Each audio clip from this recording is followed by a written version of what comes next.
નમસ્કાર, મારું નામ ભરતિયા અને મારું નામ પરમાવીર છે. જીવું કન્યા શાળા પરિવાર વતી આપનું હાર્દિક સ્વાગત કરીએ છીએ. આપણે જાણીએ છીએ કે આપણો એ સૌથી મોટી સમસ્યાઓનો સામનો કરી રહ્યો છે, જેમ કે હવા પ્રદૂષણ. આ સમસ્યાના સમાધાન માટે અમે એક મોડેલ બનાવ્યું છે, બાયોસીએનજી બાયોગેસ. આપણે જાણીએ છીએ કે આપણા દેશમાં અસ્તિત્વનો જોખમ મોટા પ્રમાણમાં નથી તથા કોમ્પ્લેક્સ નેચરલ ગેસ એટલે કે સીએનજીનું ઉત્પાદન અસ્તિત્વમાંથી કરવામાં આવે છે.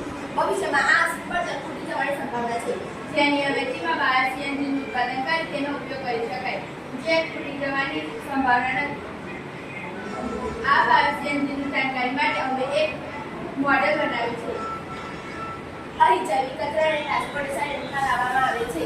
ત્યારબાદ ફૂડ મિક્સિંગ યુનિટમાં કચરાને મિક્સ કરવામાં આવે છે, જેમાં food waste, agriculture waste, bagasse, પરાળી વગેરે. ફૂડ વેસ્ટ મિક્સિંગ યુનિટમાં કચરાને બાયોગેસ પ્લાન્ટમાં મોકલવામાં આવે છે. બાયોગેસ પ્લાન્ટમાં કચરાનું વિઘટન થાય છે. આ કચરાનું વિઘટન થતાં પછીની વચ્ચે સમય લાગે છે. ત્યારબાદ તેમાંથી ગેસ સ્લરી ઉત્પન્ન થાય છે. ગેસને પાઇપલાઇન દ્વારા પ્યુરિફિકેશન સેન્ટરમાં મોકલવામાં આવે છે અને સ્લરીને સ્લરી યુનિટમાં મોકલવામાં આવે છે. આ સ્લરીમાં ઉત્પાદન માટે ખેતરમાં ઉપયોગી બને છે અને ગેસને પ્યુરિફિકેશન સેન્ટરમાં પ્યુરિફિકેશન કરી બાયોસીએનજી ગેસ મેળવવામાં આવે છે અને પાઇપલાઇન દ્વારા કમ્પ્રેસર યુનિટમાં મોકલવામાં આવે છે. ત્યારબાદ સીએનજી પંપ પર મોકલવામાં આવે છે.